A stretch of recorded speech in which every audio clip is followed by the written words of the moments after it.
आजचा mini blog आपल्या रेसिपीचा असणार आहे. सो आज मी बनवणार मस्त पौष्टिक उपीट म्हणा किंवा उपमा म्हणा, तुम्ही काय म्हणता नक्की कॉमेंट करून सांगा. उपीट बनवण्यासाठी मी काय काय साहित्य घेतलं इथं बघा. कांदा, टोमॅटो, गाजर, कढीपत्ता आणि 2 हिरव्या मिरच्या बारीक चिरून घेतल्यात.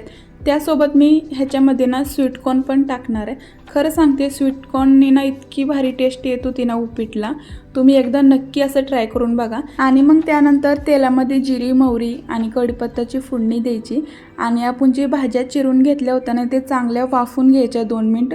आणि त्यानंतर मग चिमूटभर हळद टाकायची, कोथिंबीर टाकायची आणि चांगलं मिक्स करून हवं तेवढं पाणी टाकायचं. पाणी टाकल्यानंतर उकळी फुटली ना त्यानंतरच आपल्याला गरा टाकायचा. तर गरा ना मी ऑलरेडी भाजून ठेवते आणि तुम्हाला उपीट कसं पाहिजे, घट्ट पाहिजे का पातळ, त्या हिशोबाने तुम्ही गरा टाकू शकता.